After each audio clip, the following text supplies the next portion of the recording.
Përshëndetje të nderuar miq, jemi përsëri në podcastin Flasim Arbërisht. Sot kam kënaqësinë t'ju bëj me dije që i ftuar i ditës së sotme është kantautori arbëresh nga Firmo, komuna ose Katundi në Kalabri, dhe që jeton në Gjermani, por që është ambasador kulturor i arbërisë në Shqipëri edhe në Kosovë nëpërmjet këngëve të tij. Ka marrë pjesë 2 herë në festivalin kombëtar të radio-televizionit shqiptar në Shqipëri, pra në Tiranë, dhe është hera e dytë që merr pjesë në festivalin kombëtar të Kosovës, të radio-televizionit Kosovës. Faleminderit zoti De Bartolo që pranuat këtë ftesë.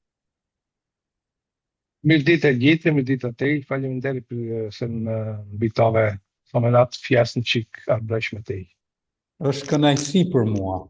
Atëre, duhet të themi që ju po përgatiteni për festivalin e Prishtinës. Është kështu apo jo?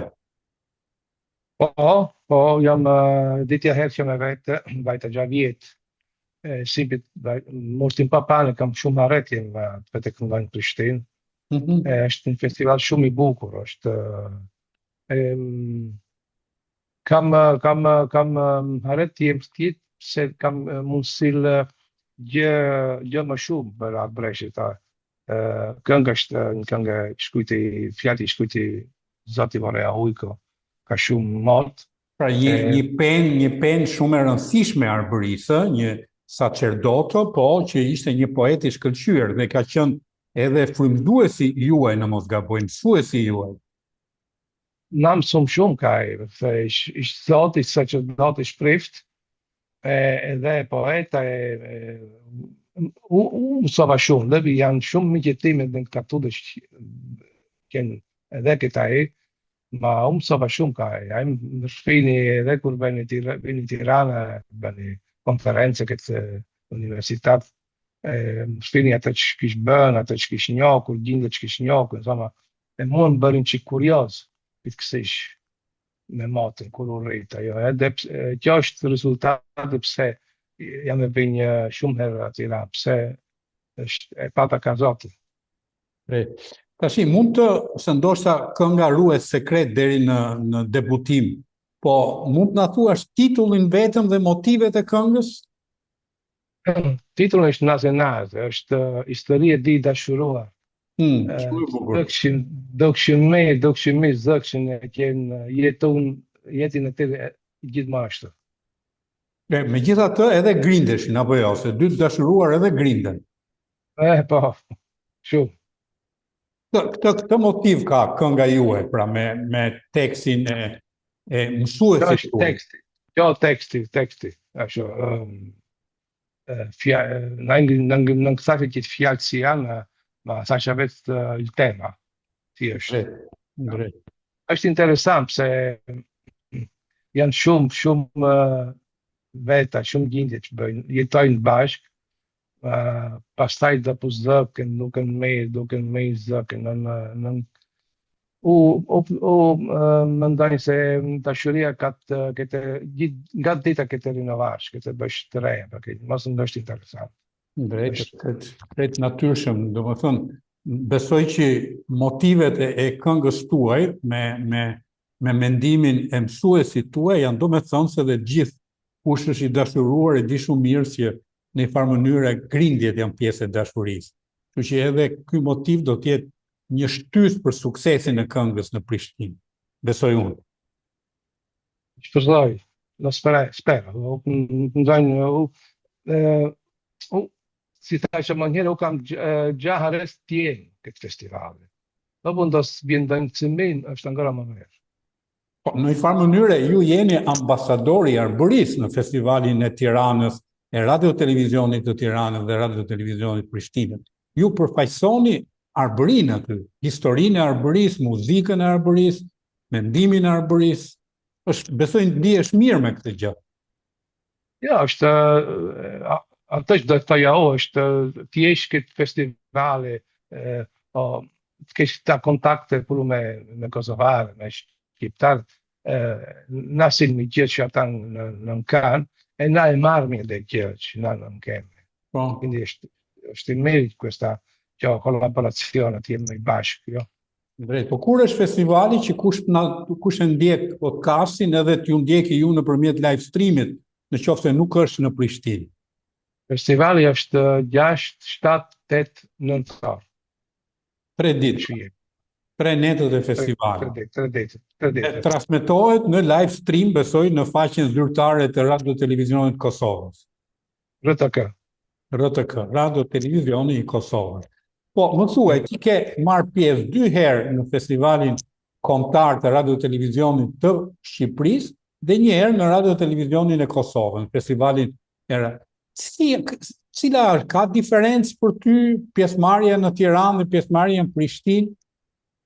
Diferenca është se Tirana ne bëjnë ka shumë motë, ka shumë vitra që bëjnë festivalin. Quasi si Sanremo, quasi. Direi di sì, po, besoj që po. Ma Prishtinë është i re, është drita herë. Edicioni i tretë. Edicioni i tretë, quindi është normal, është ndryshe. Ma janë shumë entuziaste ata që punojnë tje, bëjnë festivalin. Bëjnë mirë. Janë shumë serios, shumë serios. Këta Tiranës nuk janë serios? Ja, po janë serios. Ma seriose Tiranat kanë shumë eksperiencë. Kosova, ja. Kjo është. Na kujton çik tekstin me cilin ju konkuruat në festivalin e fundit të Radio Televizionit Shqiptar, si kantautor arbëresh. Çfarë motivi kishte? Kisha e parja herë këndova Dua të rri me te, e ditja herë këndova Kur nata vjen si bara, që në ke shumë ngvate shumë mirë e ditja herë. Pse kur këndova nuk kisha zërin vogjin këtë kufë. Ka pasur defekt. Në ngu gjegje, u dojtë bëja stop me orkestrën, pastaj këndova këndojnë ma në gjegje zërin tim në gjegje, në ngvate shumë mirë. Ndodhin këto gjëra në transmetimet live, besoj, njëherë. Drejt. Po në Arbëri bëni koncerte herë pas here, se ju jeni arbëresh, po jetoni në Gjermani. Apo jo? U jetoj në Gjermani e koncertet I bëjnë këtu, tjekit Arbëria bëjnë shumë pak koncerte. Po pse kaq pak? Arbëria ka jetë kulturore dinamike. Në Gjimdo, mund të jesë në Gjimdo. Po si ka mundësi se ju jeni mjaft I njohur si kantautor në Arbëri. Këngët tua këndohen atje apo jo? Jam I njohur, kjo është vërtet, ma është problema është se nuk pagojnë. Nëse nuk pagojnë, kjo puna ime, në ngësht se mua ti jeton me këngë. Do të shkojnë mod të divertirim të ju. Është puna ime. Quindi mund të bësh një herë pa pagojtur, pastaj dopo ka të vënë se një herë ka të pagojtur, drejt, është puna juaj. Është edhe me ne gazetarët pak a shumë. Ti mund t'i bësh një shkrim, edhe kujtojnë se e bën për frymën e shenjtë. Harojnë që I ke për të çuar fëmijët në shkollë. Domethënë është punë. Edhe kënga është punë. Edhe duhet paguhet. Një roba qepsi kur të qep një veshje e paguan. Kur shkon të qethesh ke berberi e paguan. Pse të mos paguhet edhe këngëtari? Ma kana janë ashtu. Kana janë ashtu. Ma vetëm Arbëri, gjithë Italia është ashtu. Pse kur kanë të japin gjë, ndos të japin shkon shumë mot. Një vet. Si të jetova këtë situacione, jo. Në Gjermani nga është ashtu. Gjermani si për nëndë paguj. Drejt, bravo në Gjermania. Do vidhe unë Gjermani. Nuk do rritë. Se rikët më merë. Në koncertet që bën në Gjermani, këndon italisht, arbërisht, anglisht, si janë përgjithsisht? Se I përshtatet dhe shqive të spektatorit, besoj. Jo, këndojnë të di, u leva me gjugin italisht këndoja. Drejt, normal. Tu në Gjermani, ma këndojnë edhe arbëresh. E kur këndojnë arbëresh, u shpin historie pse këndojnë arbëresh. Gjinjët janë shumë interesuar gjegin pse. E pëlqen. Mua pëlqen edhe mua se këndojnë arbëresh këtu në Gjermani. Gjuhë arbëresh është gjuhë muzikale, është gjuhë e bukur. Kjo që po flasë. Shumë muzikale. Ajo gjuhë italisht nga shumë muzikale. Është Gjuka është muzikale, ma ngësh shumë muzikale të këndash. Kënën Arbresh është shumë muzikal. Kjo e vërtet. Unë nuk jam ekspert i fushës, po si konsumator i muzikës dhe i këngës Arbëreshe, besoj që ke të drejtë. Po, kur këndon Arbërish, i flet edhe për Arbërin, pyesin çfarë është kjo gjuhë, çfarë është kjo këngë. Jo. Kur këndon Arbërish, dopo u njipin si thuket, I shpjegon historinë e Arbërisë. Jo, ja shpejt tak, kjo se ja shpejt. Thonë këndova Shqiptar të Italisë thua besoj. Gjish italisht, jo, këtë publiku ja thonë, këndon Arbëresh, e i thonë që gjuhë ishtë kjo. Po. Sa vetë thonë, në gjish italisht, sa vetë thonë, po, në gëdim, e do po përfejnë Arbëresh. Arbëresh do përfejnë pse. Pse do po këtë thush, kjo është interesant, të hapin vesht, i pëlqen gjë.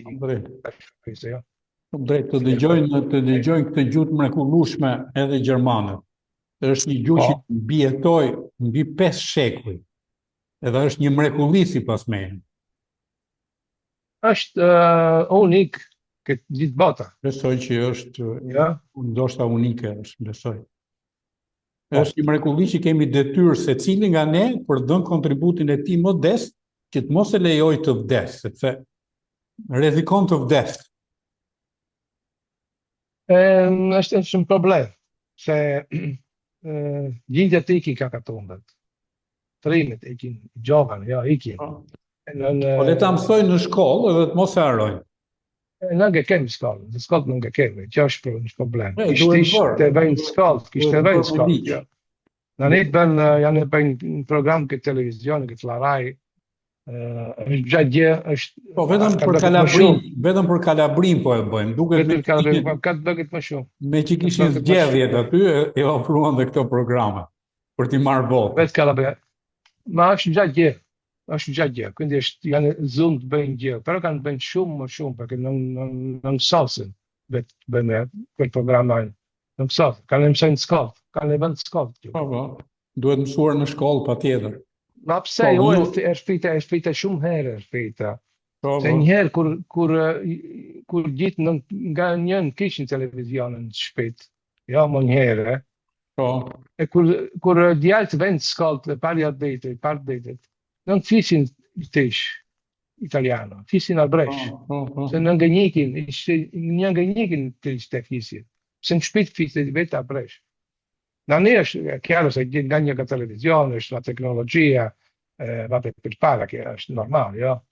Ma trimet janë ikin në ngrinë këto, dhe ata pjetë janë vdeshën. Ja, dhe ti ke hikur, po nuk e ke haruar gjuhën, po e flasim së bashku, unë po flas gjuhën shqipe letrare, ti po flet arbërishtën dhe ne kuptohemi më së miri, në mënyrë të ma pse kur i kanë gika qisha i vogël, jo? Që gjanë që ki matë. Pastaj do po përshkrujnë këngët Arbresh, e më qëndran gjuka. U e fjasë, kur janë katun, kur janë katun. Mënyra që ta flasin dhe të rinjtë, mos e harojnë të mrekulli që na ka dhënë Zoti. Është zgjedhje për te nesh. Është si thuket, është një shërbesh shumë e matë, kesh. Na u rritin me ti gjukë, Arbresh e italisht është. Të kesh këtë gjukë, herë, kur ishen katun, në gepin zoja se fishe Arbresh, se ishë normal. Dopo, kur i ka, tha që ma është gjështë, nga është normal se fjasë edhe Arbresh. U leven d'Itali e fjasë Arbresh. E që është mirë, jo? E që dallo stimo të reja për pare, jo? Drejt. Okej, unë të falenderoj për këtë intervistë që ne e bëm për podcastin Fjasim Arbërisht, sepse po flasim arbërisht dhe arbërishtja është shqipe, arkaike e italianizuar. Po të presim me suksese në Prishtinë. Fjala ime në vesh të Zotit, thuhet në Tiranë. Shumë faleminderit. Faleminderit juve, ja prandaj te punën e mbarë. Punën e mbarë dhe juve. Kjo ishte intervista e radhës për podcastin Fjasim Arbërisht. Na ndiqni se do të dëgjoni gjëra të tjera interesante. Sot folëm për muzikën, kulturën, kantautorin, të cilët kanë kontribuar për ruajtjen e kësaj gjuhë të mrekullueshme. Nga unë Artur Nura, mirupafshim.